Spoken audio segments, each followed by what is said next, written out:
To err is human. To really foul up takes a computer. You can never be too paranoid with information security. A disclaimer. I'm a university professor and a bioethicist, not a computer security expert. But I'm a techie and interested in information systems and have been using computers since the early 1980s. In my family, I'm the one responsible for computer updates and security, so my analysis here is based on my personal experience and my recommendations are those of an informed user, not an expert. Academics, like anyone else, need to have healthy information security habits, but this is often not the case. Given that many of us spend our days in front of computers using various computer-based systems, email, research databases, institutional administrative platforms, and sometimes accessing confidential information, the importance of good security should be evident. But as the number and diversity of systems expand, so too do the risks for mistakes and for data loss and security breaches with far-reaching consequences. And many, even most of these, will likely be due to human error. To err is human. Like anyone else, academics can be lazy and take risky shortcuts with information systems. The most blatant, of course, is the all too common use of the same password or the storing of data on only one computer, or worse yet, on a USB key. A password breach or corrupted file can have a ripple effect across all our personal and professional accounts, and then on to those people with whom we interact. One failure and all can be lost, and with dramatic consequences. These risks are somewhat mitigated by institutional requirements forcing irregular password changes and automatic data backups to cloud storage. But such measures will still be insufficient if our at-work practices are not replicated also with our personal accounts, and if our home information infrastructure does not have similar protections as those offered by our employer when at the office. Bad practices are understandable. We're human after all. Beyond a certain level of complexity, our brains become saturated. Many of us are overwhelmed by the diversity of technologies and systems that we have to use, and this cannot fully master. More generally, we can be or underinformed about security measures and so unable to manage all the different requirements for ensuring information security.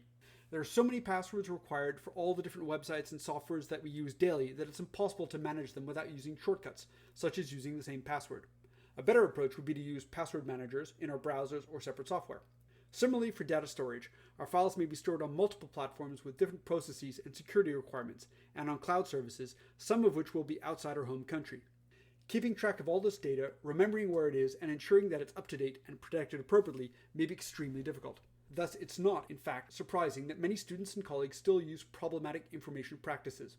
While many security risks are due to human limitations or errors, these risks cannot be managed effectively by asking individuals to remember to do something or to implement additional complex practices. To mitigate the security risks that result from human behavior, we need to implement systems that remove the responsibility from individuals.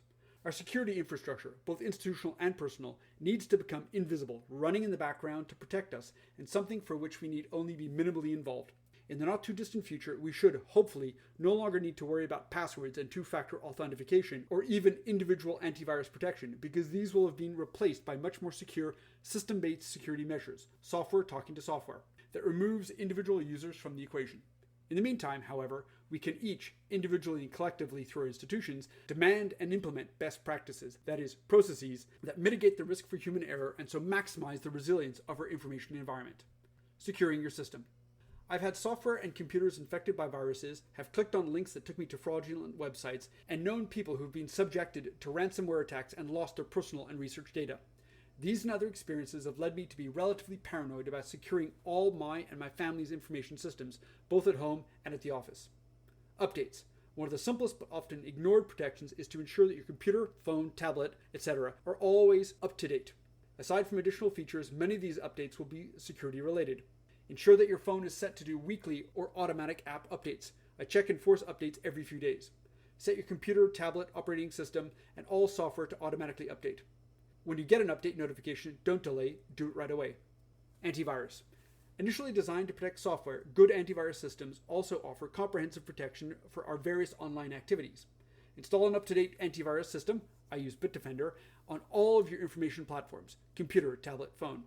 Many of these systems feature additional options, including VPN, protection from ransomware attacks, etc. Set the antivirus to systematically verify all emails, downloads, and websites, and to do regular scans. Privacy. Basic privacy protection should be done at the level of individual platforms. Password protect your computer, phone, tablet. Set your computer hard drive to be encrypted and set additional encryption on any particularly sensitive folders. Turn on your computer firewall. For additional privacy protection, install a virtual private network, VPN. I use NordVPN to route all internet traffic through a different and changing IP address. This makes it extremely difficult to backtrack and identify an individual user.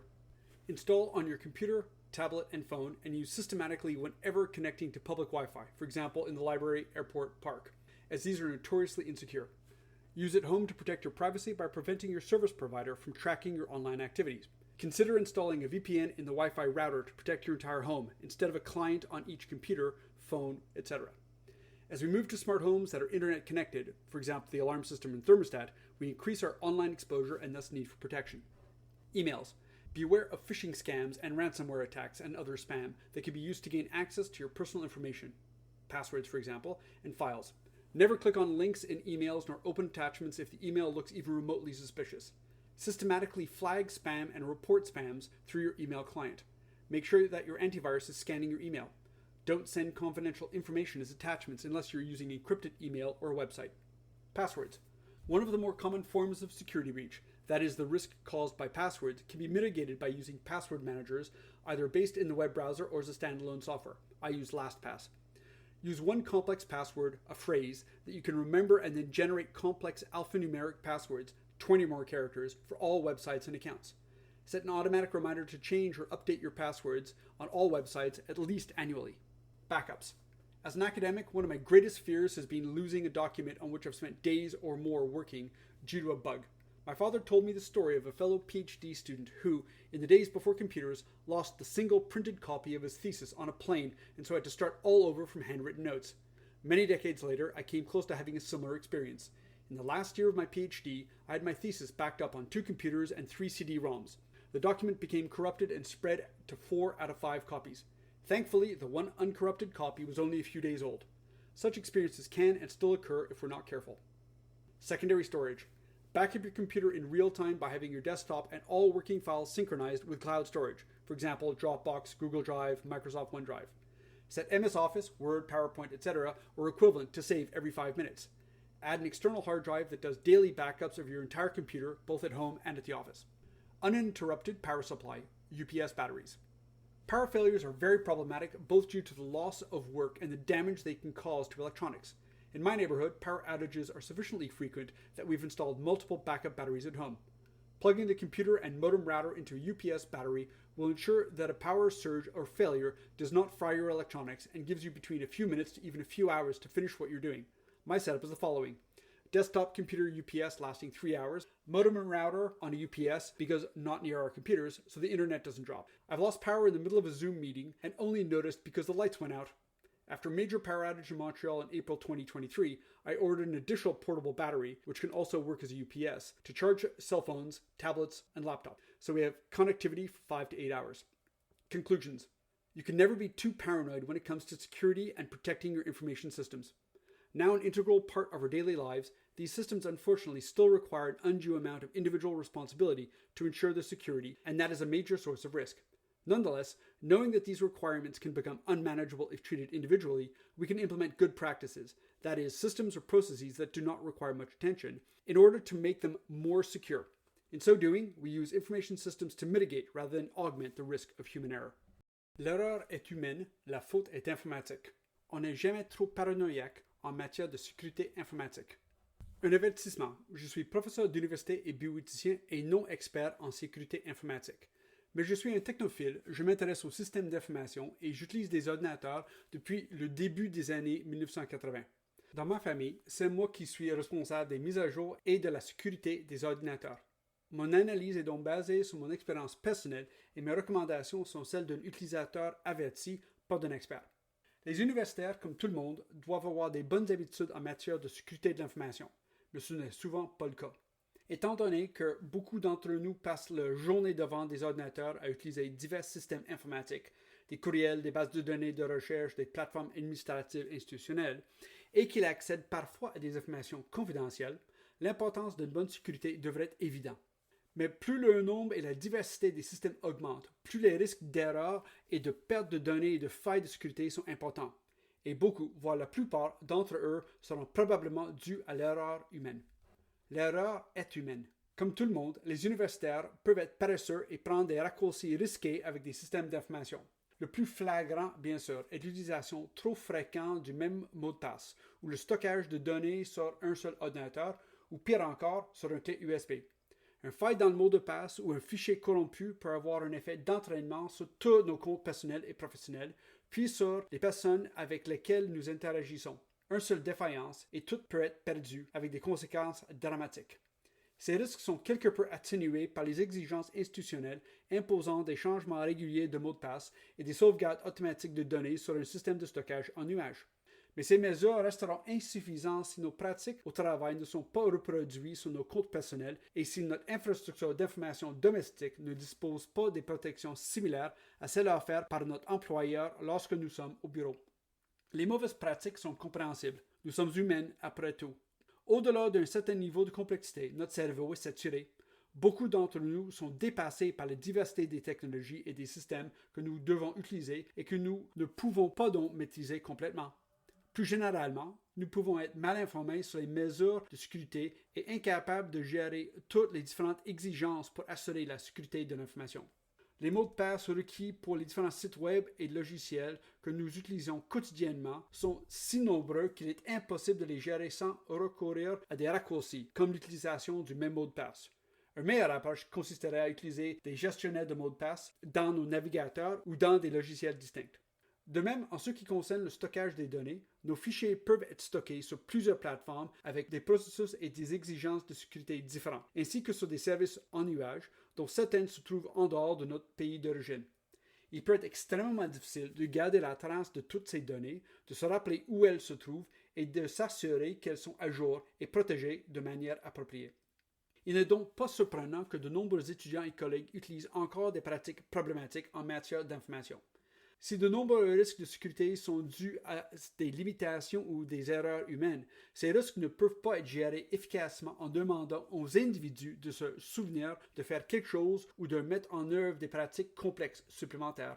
Pour atténuer les risques de sécurité résultant du comportement humain, nous devons mettre en place des systèmes qui déchargent les individus de leurs responsabilités. Notre infrastructure de sécurité, que ce soit institutionnelle ou personnelle, doit devenir invisible, fonctionner en arrière-plan pour nous protéger et ne nécessiter qu'une implication minimale de notre part. Dans un avenir pas si lointain, nous devrions, espérons-le, ne plus avoir à nous soucier des mots de passe et de l'authentification à deux facteurs, ni même de la protection antivirus individuelle, car ils auront été remplacés par des mesures de sécurité beaucoup plus sûres, basées sur le système, des logiciels qui communiquent avec le logiciel, et qui élimineraient les utilisateurs individuels de l'équation. En attendant, nous pouvons tous, individuellement et collectivement, par l'intermédiaire de nos institutions, exiger et mettre en œuvre les meilleures pratiques, c'est-à-dire les processus qui réduisent le risque d'erreur humain et maximisent ainsi la résilience de notre environnement d'information. Sécuriser son système. J'ai eu des logiciels et des ordinateurs infectés par des virus. J'ai cliqué sur les liens qui me conduisaient vers des sites web frauduleux. Et j'ai connu des personnes qui avaient été victimes d'attaques de rançongiciel et avaient perdu leurs données personnelles et leurs données de recherche. Ces expériences et d'autres m'ont amené à être relativement paranoïaque en ce qui concerne la sécurisation de tous mes systèmes d'information et de ceux de ma famille, à la fois à la maison et au bureau. Des mises à jour. L'une des protections les plus simples mais souvent ignorées consiste à s'assurer que son ordinateur, son téléphone, son tablette, etc. sont toujours à jour. Outre les fonctionnalités supplémentaires, bon nombre de ces mises à jour sont liées à la sécurité. Assurez-vous que votre téléphone est configuré pour effectuer des mises à jour hebdomadaires ou automatiques des applications. Je vérifie et force les mises à jour tous les 2 jours. Réglez le système d'exploitation de votre ordinateur ou de votre tablette, ainsi que tous les logiciels, de manière à ce qu'ils soient mis à jour automatiquement. Lorsque vous recevez une notification de mise à jour, ne tardez pas, faites-la immédiatement. Les antivirus. Initialement conçus pour protéger les logiciels, les bons systèmes d'antivirus offrent également une protection complète pour nos diverses activités en ligne. Installez un système antivirus à jour, moi j'utilise Bitdefender, sur toutes vos plateformes d'information, ordinateur, tablette, téléphone. Beaucoup de ces systèmes proposent des options supplémentaires, comme les VPN, la protection contre les attaques de rançongiciel, etc. Paramétrez l'antivirus pour qu'il vérifie systématiquement tous les courriels, les téléchargements et les sites web, et pour qu'il effectue des analyses régulières. Protection de la vie privée. La protection de base de la vie privée doit se faire au niveau des plateformes individuelles. Protégez son ordinateur, son téléphone, sa tablette par un mot de passe.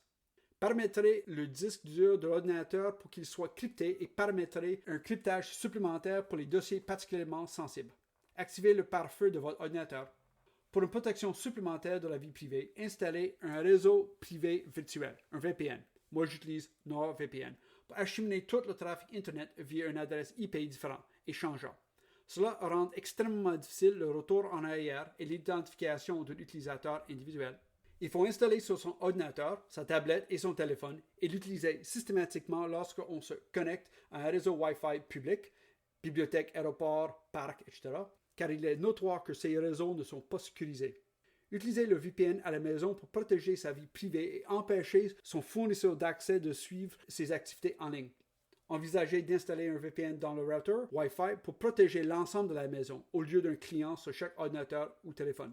Les maisons intelligentes connectées à Internet, avec système d'alarme, thermostat, etc., augmentent notre exposition en ligne et donc notre besoin de protection.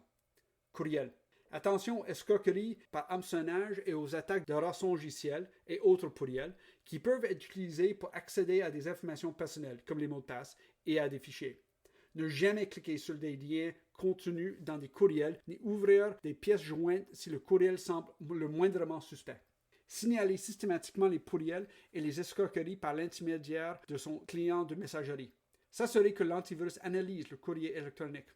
N'envoyez pas d'informations confidentielles sous forme de pièces jointes, sauf si vous utilisez un courriel ou un site web crypté. Des mots de passe.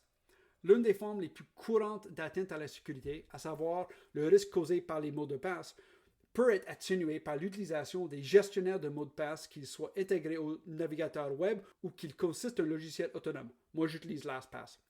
Utilisez un mot de passe complexe, un phrase, dont on peut se souvenir, puis générer des mots de passe alphanumériques complexes, 20 caractères ou plus, pour tous les sites web et comptes.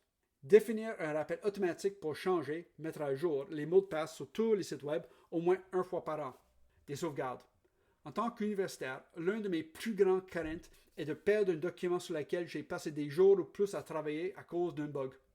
Mon père m'a raconté l'histoire d'un doctorant qui, à l'époque où les ordinateurs n'existaient pas encore, avait perdu l'unique exemplaire imprimé de sa thèse dans un avion et avait dû tout recommencer à partir des notes manuscrites. Plusieurs décennies plus tard, j'ai failli vivre une expérience similaire. Au cours de la dernière année de mon doctorat, j'avais sauvegardé ma thèse sur 2 ordinateurs et 3 CD-ROM. Le document s'est corrompu et s'est propagé à 4 des 5 copies. Heureusement, la seule copie non corrompue n'avait que quelques jours. De telles expériences peuvent se produire et se produisent encore si nous ne sommes pas prudents. Stockage secondaire. Sauvegardez votre ordinateur en temps réel en synchronisant votre bureau et tous vos fichiers de travail avec un système de stockage en nuage, par exemple Dropbox, Google Drive, Microsoft OneDrive. Configurez MS Office, Word, PowerPoint, etc. ou équivalent pour qu'il sauvegarde toutes les 5 minutes. Ajoutez un disque dur externe qui effectue des sauvegardes quotidiennes de l'ensemble de l'ordinateur à la fois à la maison et au bureau. Des batteries d'alimentation sans interruption, ASI. Les pannes du courant sont très problématiques, à la fois en raison de la perte du travail et des dommages qu'elles peuvent causer aux appareils électroniques. Dans mon quartier, les coupures de courant sont suffisamment fréquentes pour que nous ayons installé plusieurs batteries de secours à la maison. En branchant l'ordinateur et le modem router sur une batterie ASI, on s'assure qu'une surtension ou une panne de courant ne grille pas les appareils électroniques et on dispose de quelques minutes, voire de quelques heures pour terminer ce que l'on est en train de faire. Ma configuration est la suivante. Un ASI pour ordinateur du bureau qui dure plus de 3 heures. Un ASI pour modem router parce qu'il n'est pas près de nos ordinateurs pour que l'Internet ne tombe pas en panne. Il m'est arrivé de subir une panne de courant au milieu d'une réunion Zoom et de ne m'en apercevoir que parce que les lumières s'étaient éteintes. Après une grande panne d'électricité à Montréal en avril 2023, j'ai commandé une batterie portable supplémentaire qui peut également fonctionner comme ASI pour charger les téléphones portables, les tablettes et les ordinateurs portables afin que nous ayons une connectivité pendant 5 à 8 heures. Conclusion. On n'est jamais trop paranoïaque en matière de sécurité et de protection des systèmes informatiques. Devenus partie intégrante de notre vie quotidienne, ces systèmes nécessitent malheureusement encore un pas excessif des responsabilités individuelles pour assurer leur sécurité, ce qui constitue une source de risque important. Néanmoins, sachant que ces exigences peuvent devenir ingérables si elles sont traitées individuellement, nous pouvons mettre en œuvre des bonnes pratiques, c'est-à-dire des systèmes ou des processus qui ne nécessitent pas beaucoup d'attention et qui les rendent plus sûrs. Ce faisant, nous utilisons les systèmes informatiques pour atténuer le risque d'erreur humaine plutôt que de l'augmenter.